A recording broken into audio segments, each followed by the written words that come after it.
nós começamos o nosso estudo sobre as epístolas paulinas. Começamos falando da epístola de Romanos e também falamos da epístola de 1 aos Coríntios. Hoje, na nossa segunda aula, nós iremos falar da epístola de 2 aos Coríntios e também nós iremos falar das epístolas de Gálatas, a epístola de 2 aos Coríntios e a epístola de Gálatas é o nosso ensinamento nesta noite. Lembrando que Paulo, ele escreveu 13 cartas e a cada quinta-feira, ao vivo, e depois essa aula vai ficar gravada para todos os alunos. Todas as semanas essas aulas elas ficam gravadas no portal de alunos. Ao longo das semanas aí, você poderá recapitular aquilo que falamos aqui durante as quintas-feiras ao vivo, e a cada semana a gente vai trazendo pelo menos 2 epístolas paulinas, totalizando assim no final 13 cartas. Na aula passada, como eu já disse, nós estudamos Romanos, nós estudamos 1 aos Coríntios e hoje nós vamos iniciar falando de 2 aos Coríntios. Eu coloquei como subtítulo aqui nessa aula o conforto no sofrimento. Por que o conforto no sofrimento? Porque Paulo, apóstolo de Jesus, ele estava sendo muito confrontado pela igreja de Corinto, principalmente por aqueles que são inimigos da fé. Lá naquela cidade, os chamados falsos profetas, eles estavam contestando o apostolado de Paulo. E Paulo ele começa a entrar em um sofrimento muito sério, um sofrimento muito grave, um desgaste para sua psique, para suas emoções. E ele escreve essa carta justamente para que haja conforto em um momento de sofrimento. Se o próprio apóstolo Paulo ele sofreu, por que é que nós, pobres mortais, também não iremos sofrer? Uma hora ou outra nós estamos suscetíveis aí a algum tipo de sofrimento. Vamos introduzir a disciplina. Depois de aguardar notícias dos efeitos de sua carta anterior sobre a vida da igreja em Corinto,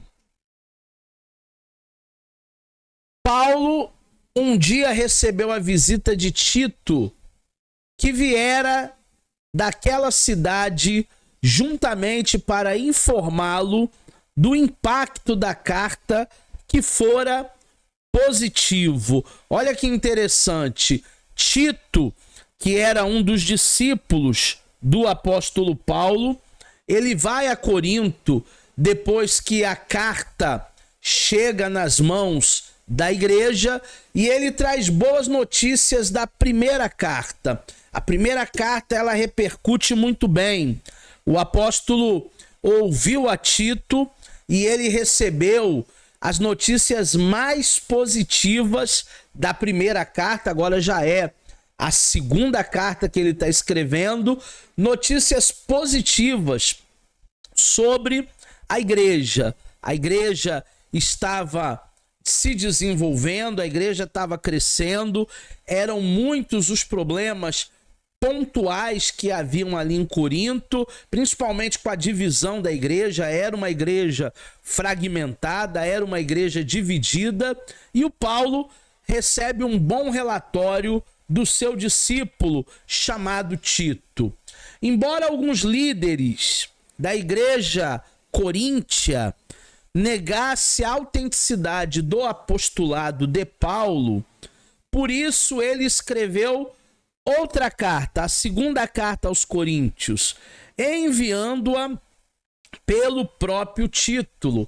Está lá em 2 aos Coríntios, capítulo 8, nos versículos 6 e nos versículos 17. Então, o próprio Tito que foi levar uma boa nova sobre como eles tinham recebido a primeira epístola, a primeira carta, agora ele também volta para Corinto levando essa segunda carta, a segunda carta aos Coríntios, principalmente para reafirmar o apostolado desse grande homem de Deus chamado Paulo. Se eles estavam colocando esse apostolado em xeque, o apóstolo Paulo agora estava escrevendo uma segunda carta para demonstrar para eles que foi chamado por Deus, que foi autorizado por Deus para fazer aquele trabalho.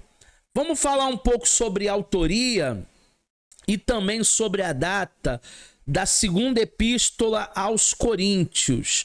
Paulo, ele é o autor da carta, está lá em 2 aos Coríntios, capítulo 1, versículo 1, também no capítulo 10, versículo 1, que deve ter sido escrita no outono do ano de 55, quando o apóstolo Paulo se encontrava na Macedônia. Para quem não viu a aula passada, nós fizemos um mapa sobre todas as cidades onde Paulo passou. Eu vou enviar para vocês o link dessa aula que já está até editada, vai ser postada lá no YouTube e vocês receberão o link.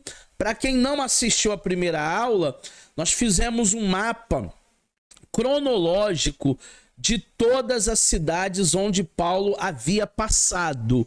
Corinto era uma dessas cidades aonde ele havia passado, e então ali ele fica durante 2 anos. Essa carta de 2 aos Coríntios, ela é escrita aproximadamente no outono de 55. Não é a primeira carta que Paulo escreve. Hoje nós vamos, inclusive, estudar a primeira carta que ele escreveu, que foi Gálatas, por volta ali de 49, 51 depois de Cristo. E já no outono de 55, na Macedônia, Paulo envia Tito com essa segunda carta, com essa segunda epístola aos Coríntios.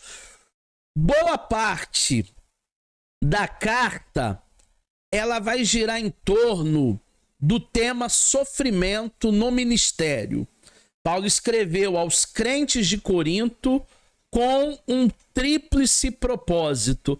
Olha que interessante nós abordarmos o assunto do sofrimento no ministério, porque existem pessoas que têm uma opinião de que o ministério é só flores, é só glamour, são só holofotes, são só elogios, são só aplausos. E isso não é a realidade.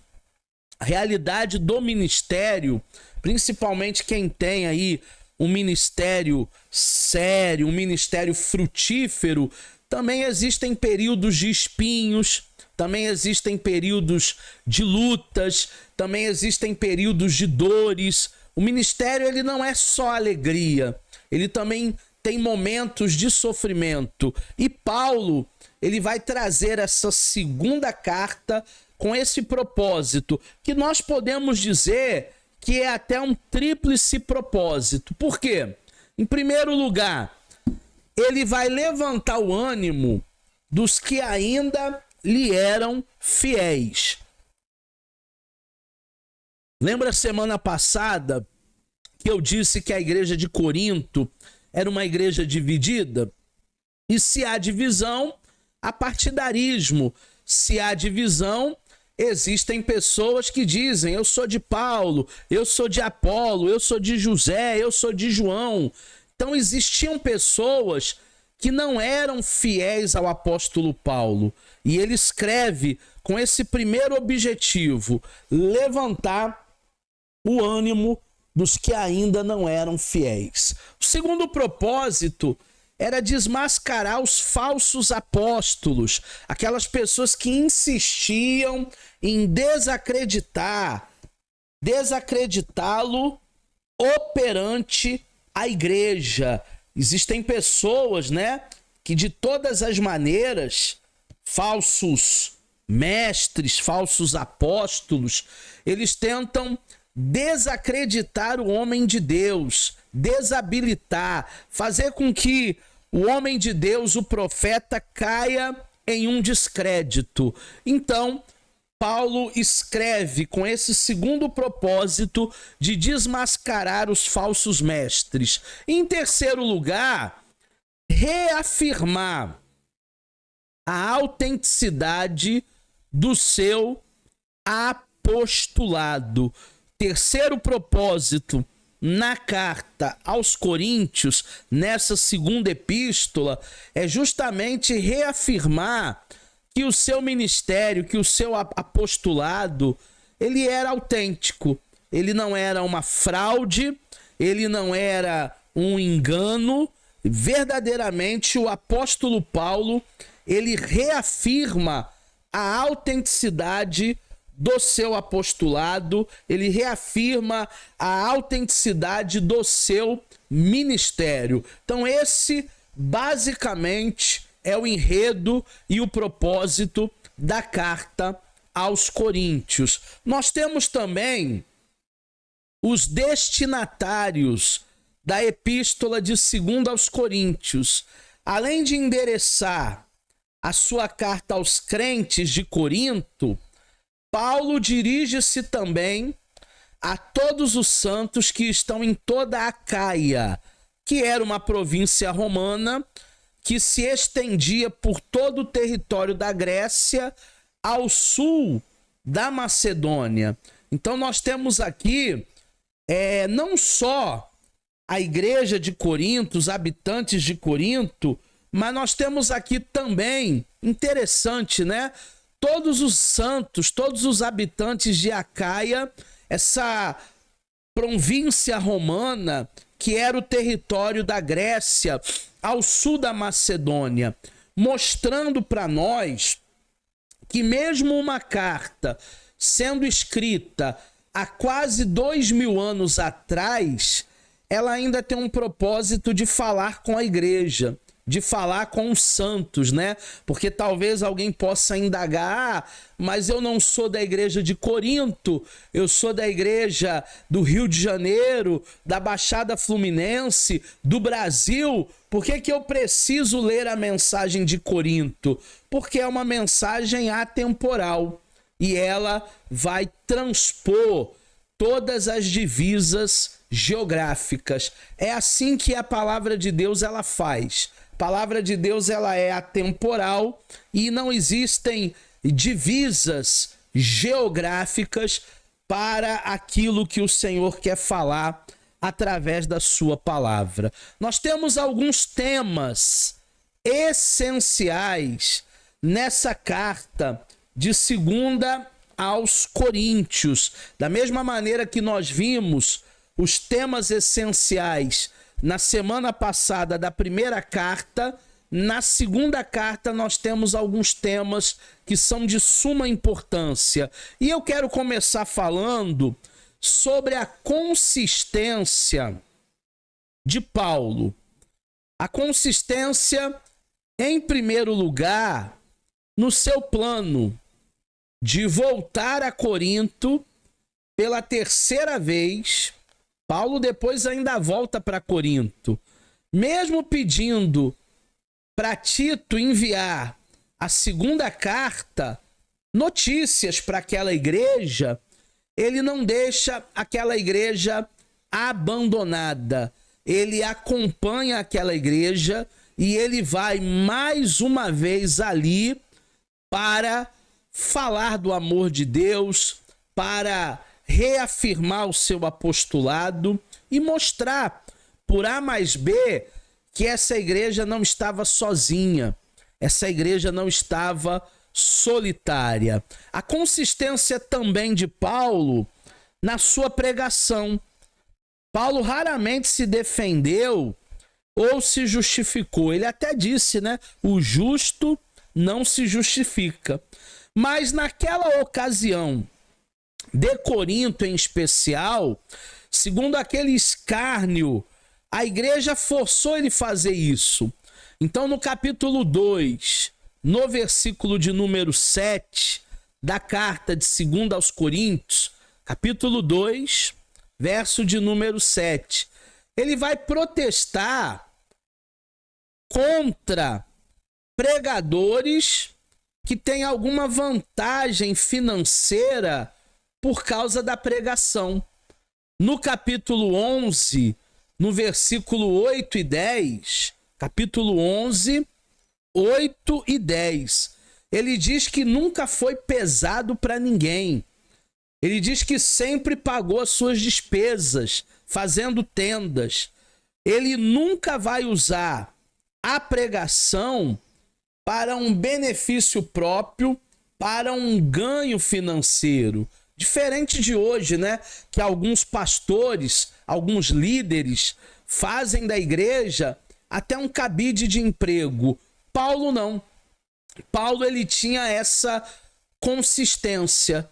Ele nunca usou a pregação para se beneficiar financeiramente. Ainda nessa consistência de Paulo, ele vai declarar que a sua consciência e a sua competência eram inspiradas por Deus.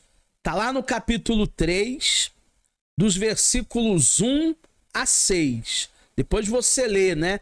Deixa essas referências que eu tenho trazido para vocês aqui toda a aula como um dever de casa. Capítulo 3, 2 aos Coríntios, verso de 1 a 6, ele vai dizer que a sua consistência e a sua competência eram inspiradas por Deus. Era Deus quem sustentava o seu ministério. E ainda nos versículos, ou melhor, nos capítulos de 10 a 11, capítulo 10 de 2 aos Coríntios, capítulo 11 de 2 aos Coríntios, ele vai denunciar os falsos profetas que estavam pregando um outro evangelho. Hoje em dia é muito comum, né? Você visitar determinados lugares ou algumas igrejas que estão pregando um outro evangelho. Paulo não. Paulo vai bater doído em pessoas que pregam um evangelho que não é bíblico, um evangelho que não está na palavra. E ainda dentro dessa consistência paulina, Paulo, ele sofre com o espinho da carne. Só que mesmo assim, ele tem uma consistência na sua paciência. Ele suporta a provação do espinho da carne. Ele sabia que o espinho da carne era o preço do discipulado. No capítulo 1, versículo 10, no capítulo 4, versículo 8, no capítulo 12, versículo 10. Vou repetir, porque são bastante referências aí para você entender a paciência de Paulo. 1:10, 4:8 e 12:10. Todas essas referências estão na segunda carta aos Coríntios. Se você me perguntar, professor Eduardo, mas o que era o espinho na carne de Paulo? Não sabemos. É um mistério. Algumas pessoas dizem que ele tinha um problema de vistas e isso fez com que ele ficasse cego. Outras pessoas disseram que ele era um homem casado que foi abandonado pela esposa. Enfim, são muitas teorias que o pessoal acaba conjecturando, especulando sobre o espinho da carne de Paulo, mas nós não sabemos ao certo o que era.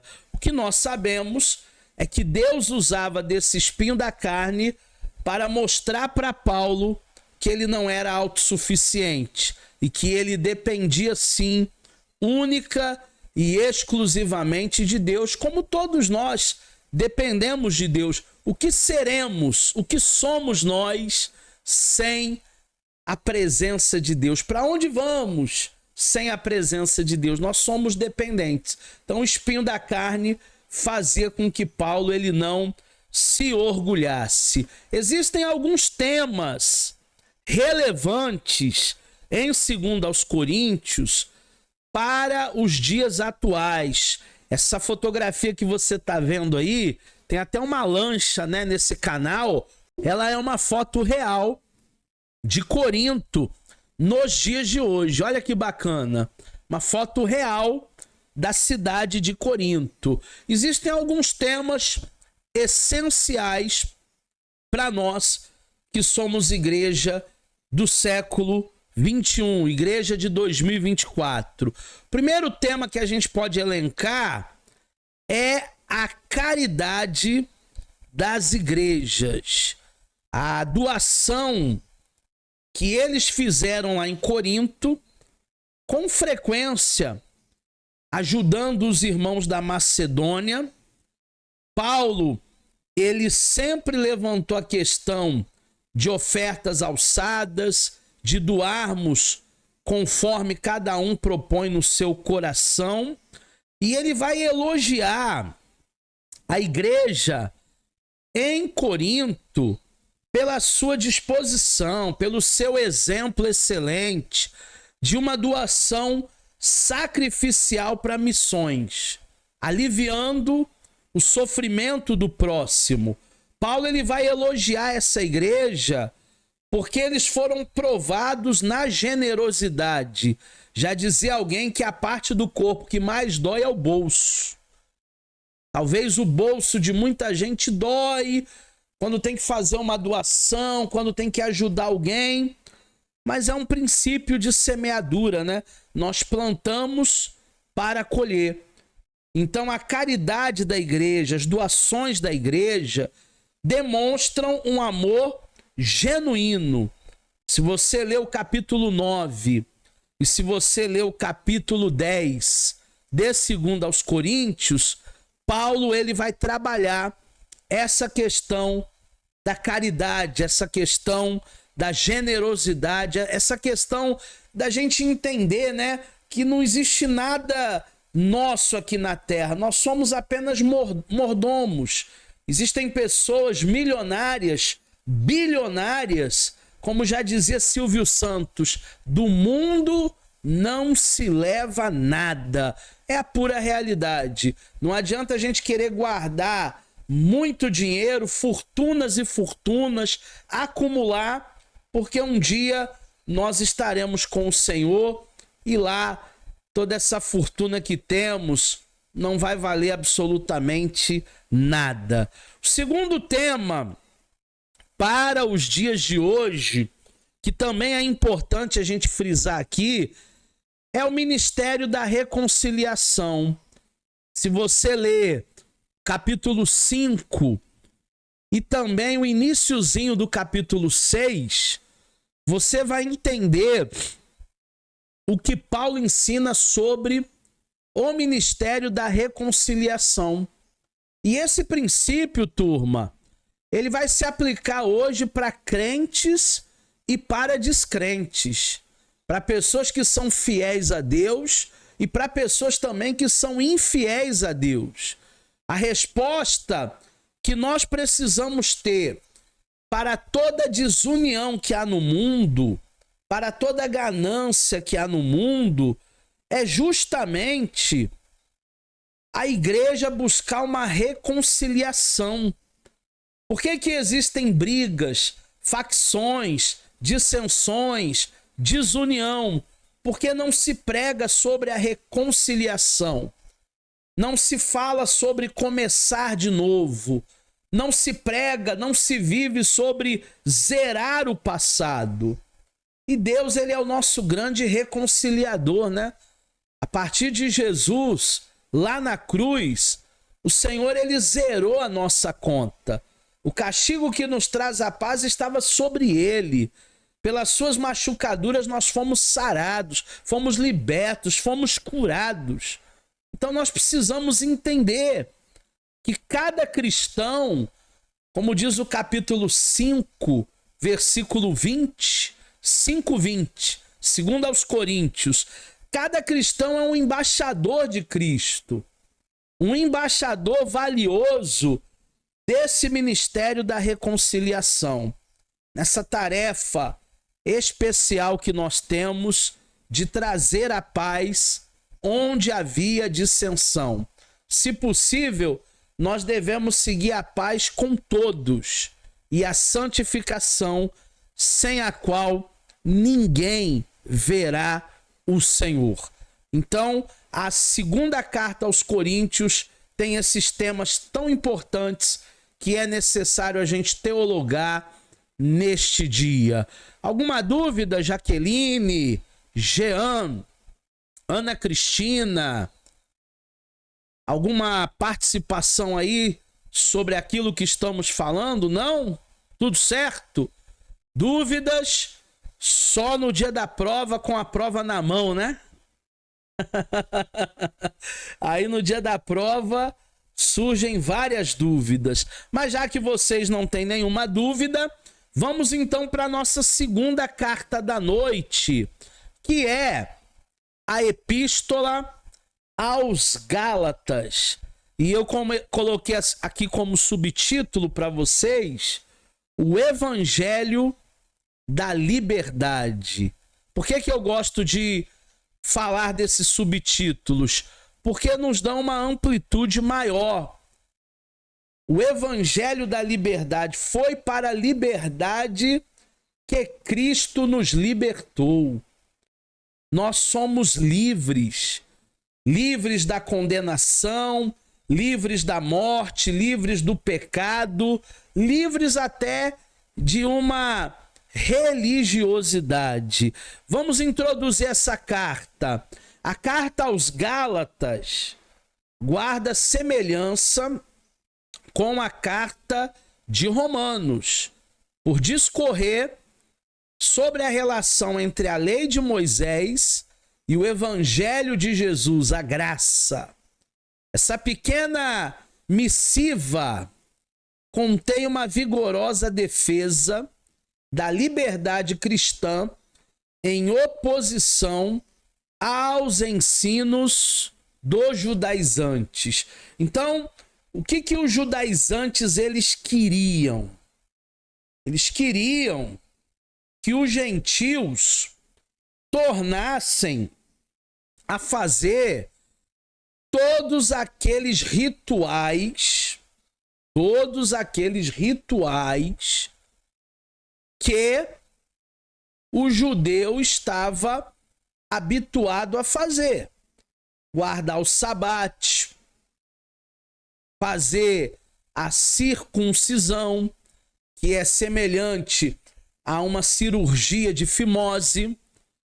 Eles queriam que a igreja gentílica fizessem todos os ritos para que pudessem fazer parte da comunidade cristã. O apóstolo Paulo ele foi contra. Ele disse: não, nós cumprimos todos esses ritos porque nós somos judeus. Eles não são judeus, eles são gentios. Não há a necessidade de se cumprir esses ritos, porque hoje a igreja já não é mais uma igreja gentílica. A igreja hoje é uma igreja cristã. Então não há mais essa necessidade de fazermos os rituais ou cerimoniais gentílicos. Gentílicos não, judeus. Autoria e data foi Paulo quem escreveu. Está lá no capítulo 1, no versículo 1 de Gálatas. E quanto à data, existem duas teorias relacionadas ao destino da correspondência. Essas teorias a gente precisa entender, porque se foi para um determinado público, a data e o destino ele vai mudar um pouquinho. Então vamos entender essas duas teorias. É importante a teologia, a base teológica, nós entendermos essas duas teorias. Conhecida como hipótese da Galácia do Sul e hipótese da Galácia do Norte, respectivamente, que sugerem a sua composição durante o final dos anos 40 depois de Cristo ou no início dos anos 50 depois de Cristo. O que eu quero dizer com isso? Se Gálatas foi escrito para os habitantes do norte, foi no início dos anos 50, lá para 51, 52. Se Gálatas foi escrito para os Gálatas do sul, da região do sul, então foi justamente o final da década, 48, 49. E aí, mudando o destinatário, muda-se também a data, dentro de uma perspectiva histórica. Qual o propósito da carta aos Gálatas?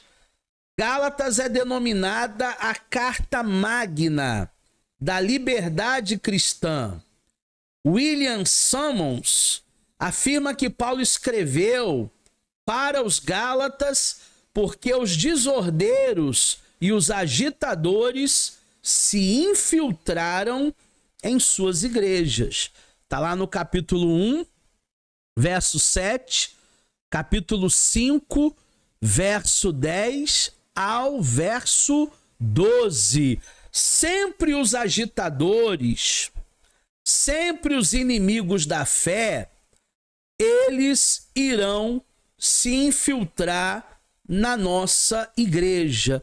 Por isso a igreja deve estar vigilante, por isso a igreja, ela não pode estar na defensiva, ela tem que estar no ataque, na linha de frente, porque muitos vão se infiltrar na igreja com um aspecto de pentecostal, de crente, mas na realidade são lobos vestidos de ovelhas. Muito cuidado com eles. Estavam espalhando heresias que ameaçavam a própria salvação dos convertidos de Paulo. Estavam tentando substituir o evangelho da graça que Paulo pregou por um sistema de justificação pelas obras. Em resumo, queriam instaurar o judaísmo como modelo religioso primário para os cristãos gentios.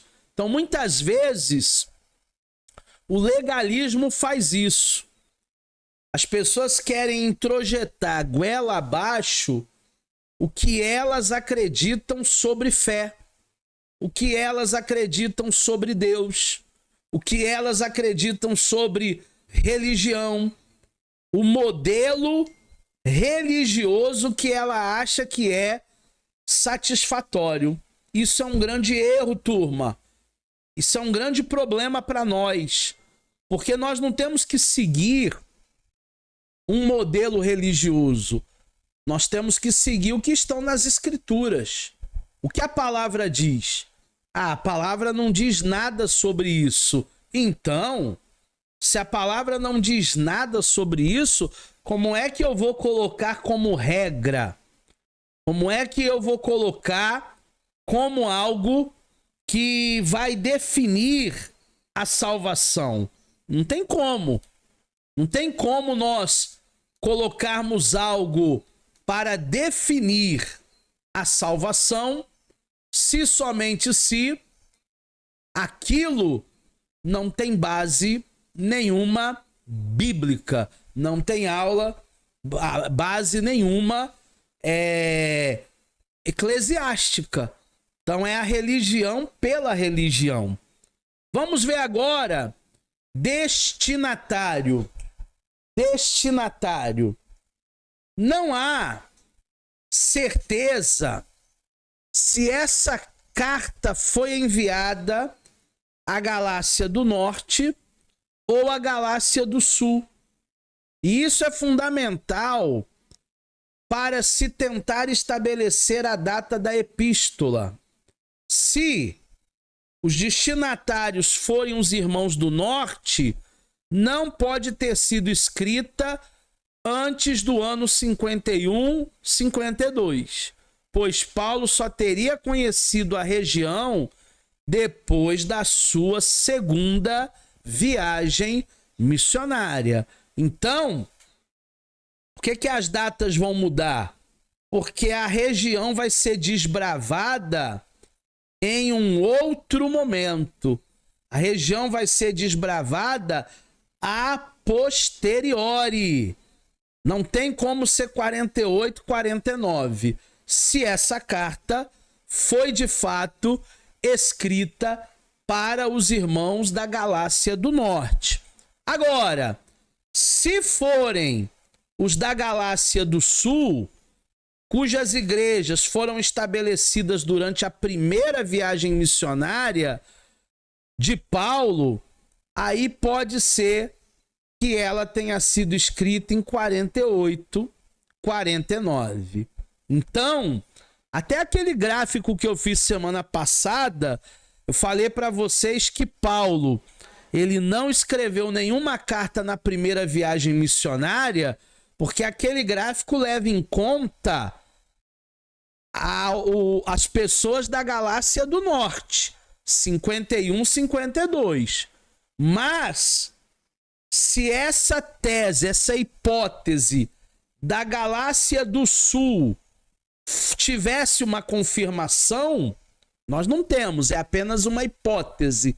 Mas se tivéssemos uma confirmação, então até aquele gráfico já estaria ultrapassado, porque aí atribuiríamos a carta aos Gálatas como a sua primeira viagem missionária.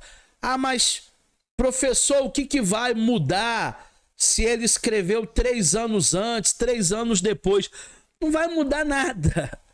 O importante é o conteúdo da carta, mas nós precisamos trazer essas informações adicionais, porque nós estamos numa aula de teologia, e numa aula de teologia a gente se apega a detalhes, né? Como esse detalhe aí dos irmãos do norte e dos irmãos do sul. Então, se você fecha com a ideia dos irmãos do sul, foi 48, 49. Na primeira viagem missionária. Se você fecha com a ideia dos irmãos do norte, então foi em 51, 52. Mas o importante mesmo é o conteúdo da carta. Vamos ver agora os temas essenciais que nós temos na carta aos Gálatas para nós. Essa foto também que eu coloquei aí é uma foto atual da região da Galácia. Obviamente o nome mudou, né? O nome hoje é Turquia. Aonde é a antiga Galácia? A antiga Galácia é a nossa atual Turquia, né? A Ásia Menor. Então você tem uma foto real aí para você entender. Falando desses temas essenciais em Gálatas, o primeiro que eu quero teologar com vocês é sobre a experiência pessoal do apóstolo Paulo. O que nós sabemos sobre a vida do apóstolo Paulo é a partir do livro de Atos, que nós já estudamos aqui. Quem não estudou com a gente o módulo de Atos vai estudar nas próximas disciplinas no Instituto Fastef, mas quem já estudou viu que do capítulo 14 até o capítulo 8 até o capítulo 14 de Atos, nós temos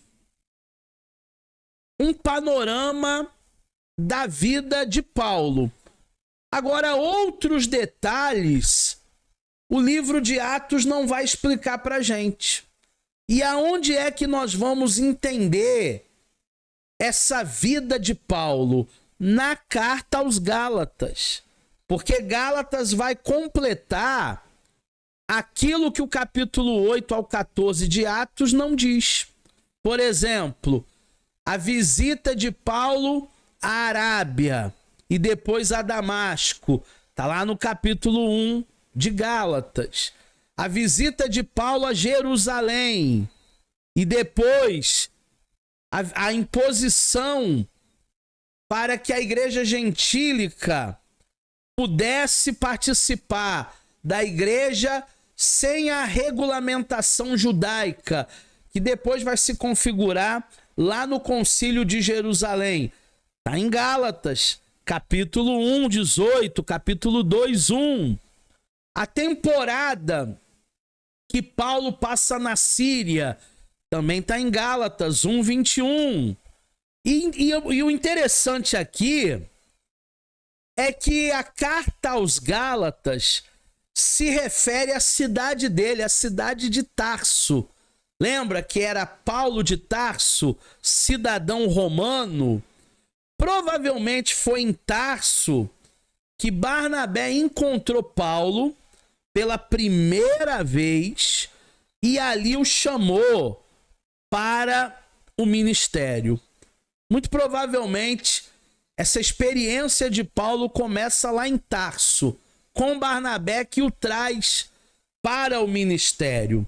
Nós temos também em Gálatas, no capítulo 2, do versículo 11 ao 21, anota aí, 2, do 11 ao 21, o debate com Pedro, porque Pedro, ele estava caindo no papo dos judaizantes, que tinha que circuncidar, tinha que guardar o sabate, e aí vai haver uma tensão entre Paulo e Pedro, porque Paulo diz assim: ô Pedro, nós passamos por isso porque nós nascemos no judaísmo, mas eles estão chegando agora, não há essa necessidade. Então vai haver um debate entre os dois, que é narrado no capítulo 2 de Gálatas, dos versículos 11 ao versículo 21.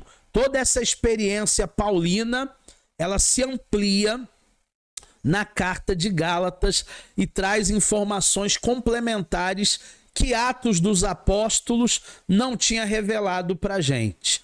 O segundo tema é a promessa da salvação. Paulo em Gálatas vai enfatizar que a aprovação de Deus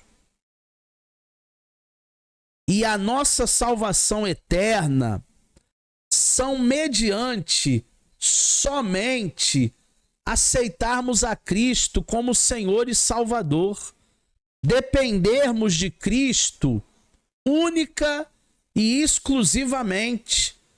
Não vai depender de uma instituição, não vai depender de uma regulamentação religiosa. O Paulo ele vai trabalhar essa promessa de salvação do capítulo 2, versículo 13 ao 16, e depois nos versículos 20 e 21. Vou repetir.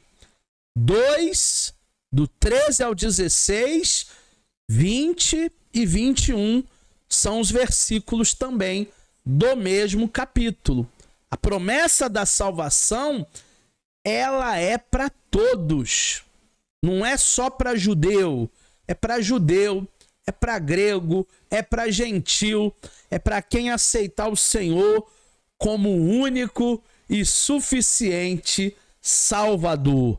Existe uma grande relevância, turma, da carta aos Gálatas para a igreja dos dias atuais.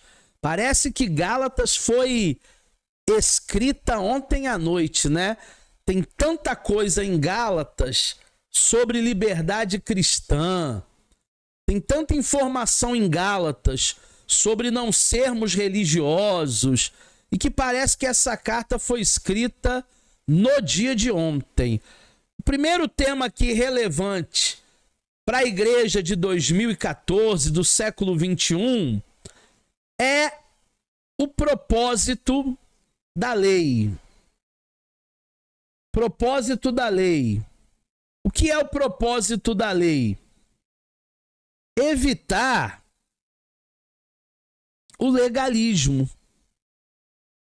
Uma parte importante da interpretação bíblica é nós procurarmos os princípios por trás dos ensinamentos.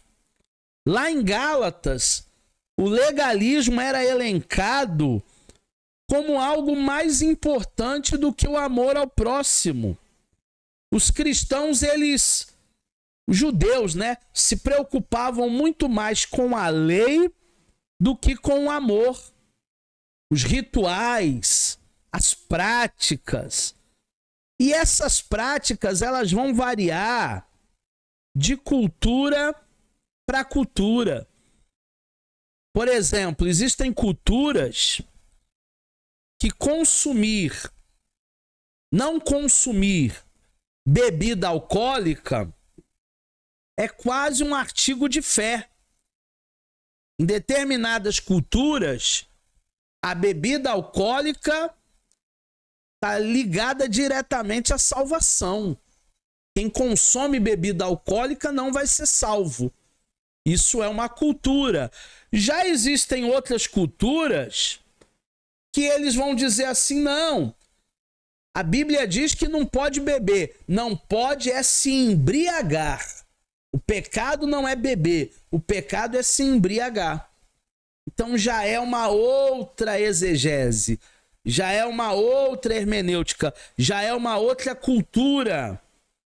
Nós estamos envolvidos em uma cultura. E o apóstolo Paulo disse, se comer carne escandaliza o teu irmão, não coma carne. Se beber vinho escandaliza alguém, não beba vinho. Nós precisamos ter essa preocupação de não escandalizar ninguém. A lei dos cerimoniais judaicos era uma lei muito extensa. Era uma lei muito pesada. Eram 613 preceitos, além dos 10 mandamentos. Tinham regras até para alimento. Não podia comer carne de porco. Os talheres que se usavam para derivados de leite não se deveria usar para carne.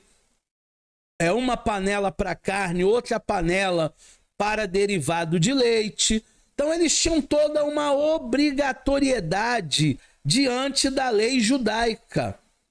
A própria circuncisão, que está escrito em Gálatas, capítulo 5, versículo 6, vai englobar toda essa lei cerimonial, porque é um aspecto dela. A circuncisão é uma parte essencial. E os falsos apóstolos batiam muito forte nesse propósito da lei.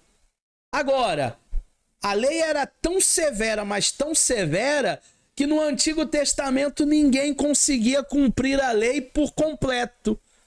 Todos falhavam tentando cumprir a sua lei.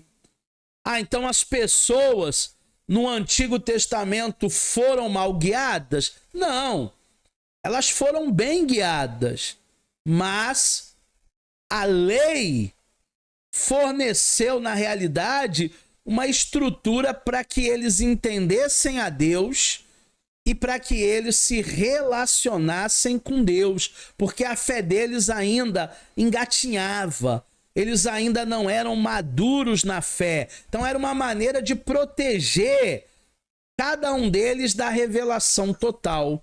Hoje, teoricamente, a nossa igreja tem que ser uma igreja madura, tem que ser uma igreja que vai agir de forma consistente. Já é até o nosso próximo ponto aqui. A igreja do século 21, ela tem que agir de maneira consistente. Então, Paulo vai enfatizar em Gálatas os cristãos andarem em espírito. Gálatas 5,16 fala que o Espírito Santo nos concede coragem para que nós sejamos consistentes. Porque o nosso coração humano, ele falha. Enganoso é o coração humano. A gente precisa se revestir do poder. A gente precisa se revestir do Espírito Santo e agir de maneira consistente. Existem cristãos que eles acabam caindo em contradições porque uma hora ele quer uma coisa, outra hora ele faz outra coisa. E a gente vê que na vida dele não há essa consistência. Nós precisamos ser pessoas consistentes, gente firme, gente que se posiciona, gente que entende qual é o critério de Deus. E por último, para a gente fechar a nossa aula de hoje com mais duas cartas, hoje nós estudamos 2 aos Coríntios e hoje nós estudamos Gálatas. E essa aula vai ficar gravada lá no portal de vocês. Aplique o Evangelho. Professor Eduardo Maciel, o que é aplicar o Evangelho? Gente, o cristianismo, ele é uma estrutura de vida. É uma prática de vida.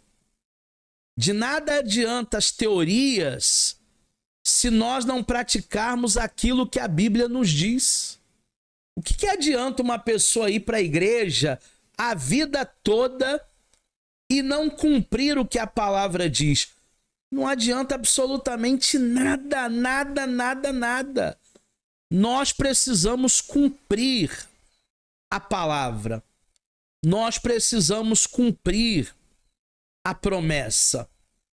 A palavra de Deus é a aplicação do Evangelho. Vida cristã é a aplicação do Evangelho. E o Paulo, no Evangelho, na carta aos Gálatas, ele estabelece a diferença das obras da carne e do fruto do Espírito. Ele faz uma lista em Gálatas, no capítulo 5, versículo 19, sobre as obras da carne, e até o versículo 26, ele vai falar do fruto do Espírito. Deixa eu ver se eu consigo colocar esse texto aqui na tela. Gálatas 5, 19 até o 26. Vamos ver se eu acho esse texto para colocar aqui na tela para vocês. Tá lá na tela.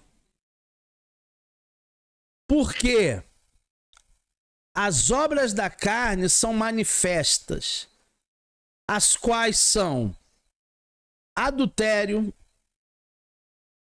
fornicação, impureza, lascívia, idolatria, feitiçaria, inimizade, porfias, emulações, iras, pelejas, heresias, inveja, homicídio, bebedice, glutonaria e coisas semelhantes a essa, acerca das quais vos declaro, como já antes vos disse, que quem comete tais coisas não herdarão o reino dos céus. Viu? As obras da carne tem uma lista extensa aqui do que Paulo trabalha. E essas obras, elas são uma tendência na vida do ser humano carnal. O ser humano carnal sempre tende a praticar essas coisas. Não tem jeito. O ser humano carnal, ele sempre vai tender a praticar essas coisas. Mas a gente tem também o contraponto, que é o fruto do Espírito, ó. Mas o fruto do Espírito é amor, é gozo, alegria, é paz, é longanimidade, é benignidade, é bondade, é fé, é mansidão, é temperança, e contra essas coisas não há lei. E os que são de Cristo já crucificaram a carne, as suas paixões e as suas concupiscências. Se vivemos em espírito, andemos também em espírito. E não sejamos cobiçosos por vanglória, irritando-vos uns aos outros, invejando uns aos outros. Então nós temos o fruto do Espírito, que é uma lista de virtudes que reflete o caráter de Deus, que é formado em nós. Depois você estuda com calma Gálatas 5, do 19 ao 26. Nenhum de nós pode ler o capítulo 5 de Gálatas de maneira leviana. Nós precisamos aplicar o Evangelho.